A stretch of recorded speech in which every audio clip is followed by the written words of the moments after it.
Hello everyone, I hope you're doing exceptionally well today. Welcome back to the channel. And for those who are unaware, in this channel, we discuss basically things about finance that many people aren't aware of, and we explore interesting ways of making money and managing our finances. Now, I don't claim to be a financial planner, a certified financial planner. I don't sell life insurance. I don't sell any financial products, essentially.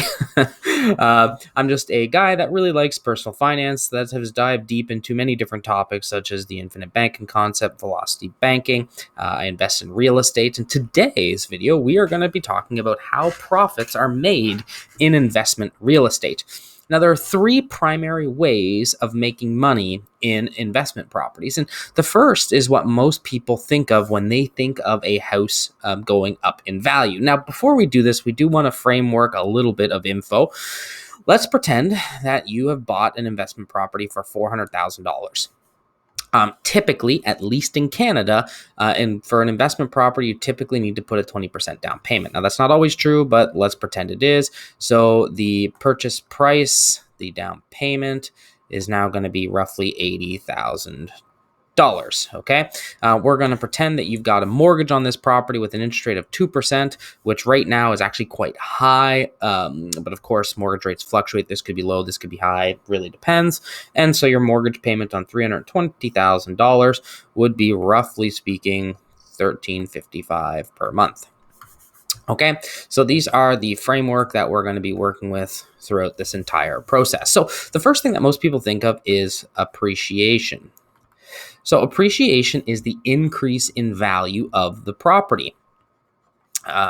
And when you look at this, the increase in value of this property is based upon the purchase price. And so let's pretend that the increase in value is only 1% to 2%. Let's say it keeps up with inflation, which I believe is historically what real estate has done.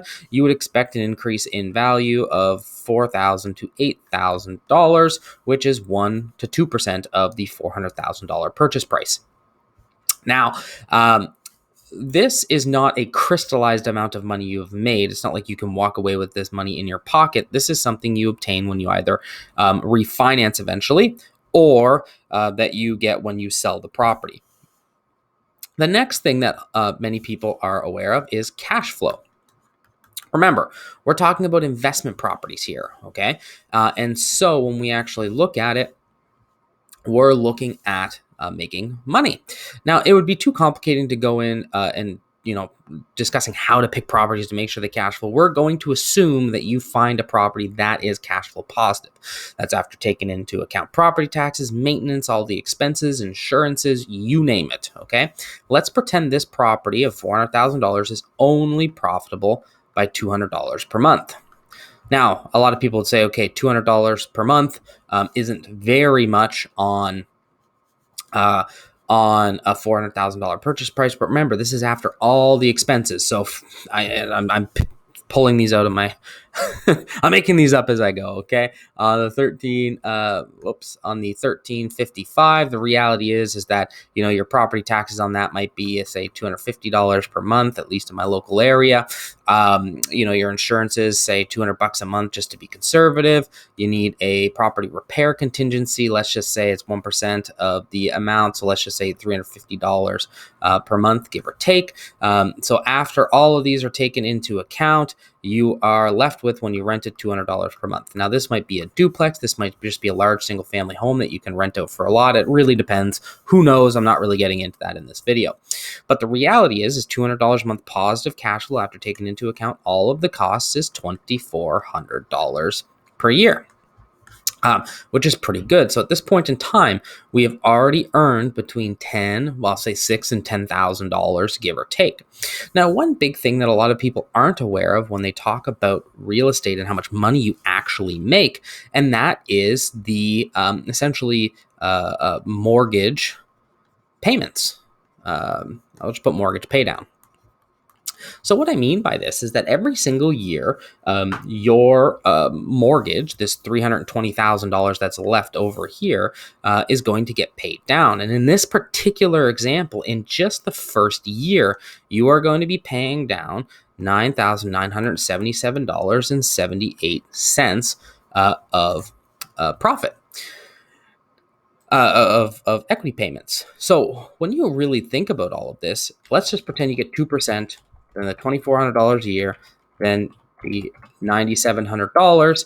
You have now almost, I'm estimating here, increased your net worth, your value by $20,377.78.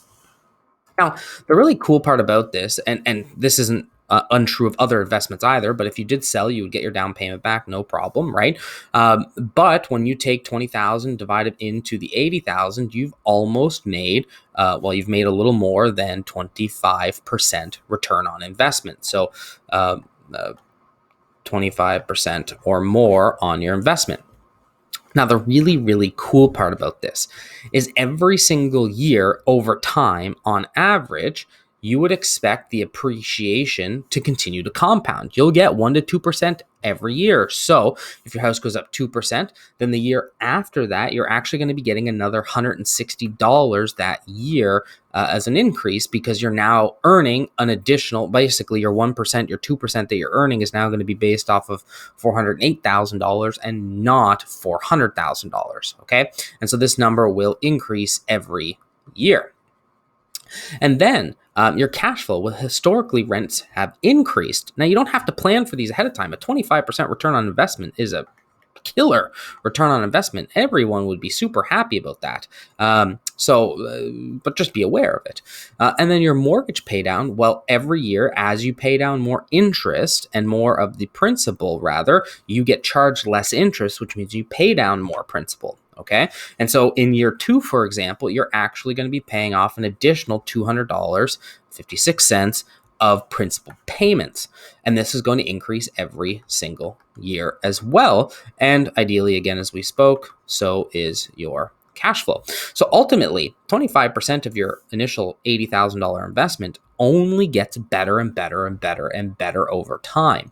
And eventually, you won't have any mortgage pay down, which means your positive cash flow goes through the roof, which means your return on investment is even higher and higher and higher. And then this also doesn't take into account the fact that you can end up refinancing this and using this for more investments, which then even further compounds that initial investment that you've made. A lot of people, they don't count the mortgage pay down as part of the investment return. But the truth is, you're not paying it. Your tenant, out of the cash flow, is paying it. And so why wouldn't you count it as part of the return on investment that you have made? This is why people get wealthy in real estate, and this is why you should consider real estate as well. Now, one thing I do want to be very clear, there's nothing passive about real estate, all right? But when you're talking about earning 25% on your money every year, you can start to spend time on this. In this example, yes, $80,000 is a lot of money. You don't have to do this with $80,000. You could do this with a $200,000 house if your area supports it. The reality is that even if it would be an extra $10,000 versus $20,000, that would warrant spending a few hours a month on it, right? Anyway, I hope this helps. Hope this makes sense. If you have anything to add, put it in the comments below. If you like the video, please like the video and subscribe to the channel. We're going to talk more and more about these types of topics and hopefully increase your wealth. Cheers. Bye.